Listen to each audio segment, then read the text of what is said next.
Guys, welcome back. Today I am working on day one of my December daily, and actually I had skipped day one because I had some pictures on the spread that you can see here, and I wanted to make sure my daughter and her friend were okay with me posting the video, and they said they were fine with it, so here I am with day one. And this is going to be a one-page spread if I didn't mention that already, and it has the two 4x4 pockets as well as a 2x8 strip.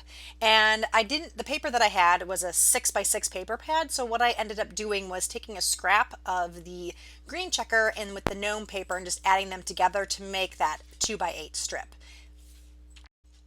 And I wanted to have a little bit of border around this top black and white photo, so I ended up mounting it on a piece of white cardstock, and I'm just going to trim a very thin border around the entire photo, and that just kind of pops it off that green paper that I have in the background a little bit more. And it has some separation between the photo and the background. And then it also matches the 3x4 card here in the bottom.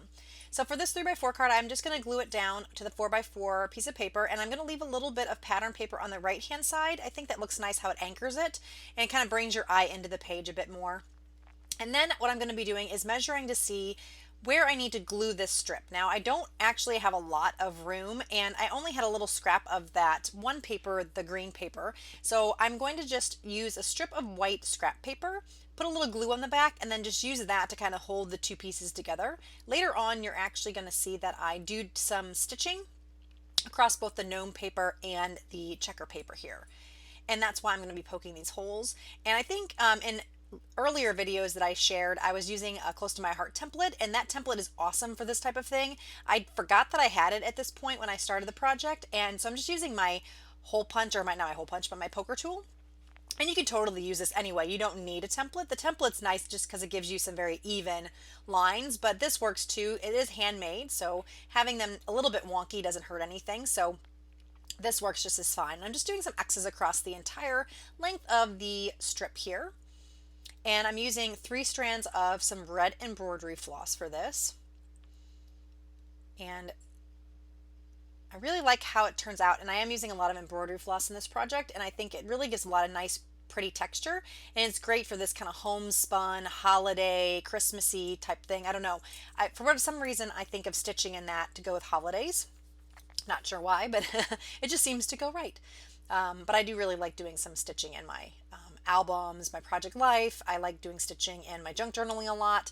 So it's definitely a lot of fun. I just kind of started picking up on doing some hand embroidery. Not a lot. I definitely am not a pro by any means. I really like, what is it called? Like, not free stitching. Oh, I can't think of what it's called. There's a name for it. But like a slow stitching. I just like to stitch and do all kinds of different random patterns and stuff. Nothing really prescriptive as like doing like a cross stitch pattern. I really just like stitching on fabrics and things like that. So now I'm looking for what number I could use.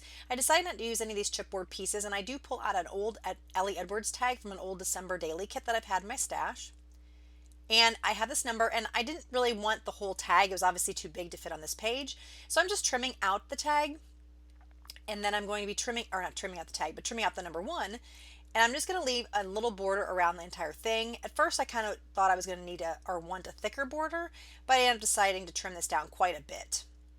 I kind of wanted to mimic the border that was around the photos, so you can see here that I'm going to be trimming it down to be a bit thinner than what it was. And I kept that white border also just to help it pop off the page. And I will also use a little bit of fired brick here, distress ink, to ink around the edges of the one and this Merry Christmas.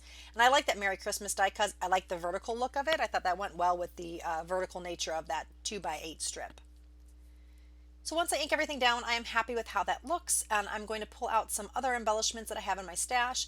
The Joy and the Snowflake are both gold heat embossed images. The Snowflake, I can't remember if that's an Ellie Edwards stamp or not, but the Joy definitely is an old Ellie Edwards stamp. And I just stamped that with some Versamark ink and heat embossed it with some gold embossing ink. And that is something that I had made quite a bit of time ago just to have as embellishments in my stash to use on different pages. And it's really nice when you can make a whole bunch of them like in a little assembly line and then have them for whatever you want to use them on your page.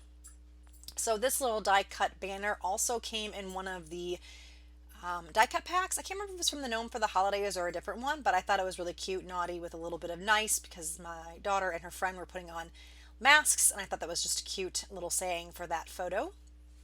And then I'm just putting everything back in here to kind of see how I think it fits.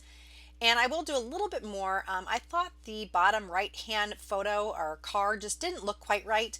So I am going to add a little bit more to that one. First, I'm going to trim this out. It was kind of crashing together with the 4x4 cards. So I'm just going to trim a little sliver off the one edge of this. And what I decided for that 4x4 card there is that it needed a little bit of green. There was a lot of green in this layout and not very much red. So I wanted to bring some more green down in the bottom of the card. And I'm going to take a scrap of green paper and use my scallop punch from Stampin' Up. And this is a very old punch. I've had this when I was a Stampin' Up demonstrator several years ago. And I love this punch. It's one of my favorite punches. I use it almost, I don't know, all the time. And I think it just adds a little nice texture. And I'm just going to tuck that between the photo and the paper and kind of by where that joy is. And I think it just adds a little extra. And I really like how that looks on here. And it just kind of brings that green down here to the bottom photo. And I thought I would put the strip on, but I really like how the red looks, so I decided not to put the green strip on. So I'm just going to glue that down, and that's pretty much it. I want to thank you guys so much for joining me. Hopefully you enjoyed the video. If you did, give me a thumbs up. If you haven't already, please subscribe. And I will have definitely more December dailies coming up. I'm off for a few days, so I will definitely be posting quite a few layouts. I'm hoping, cross my fingers, that I have time to, and I'll get those up soon. Thanks, guys. Have a great day. Bye-bye.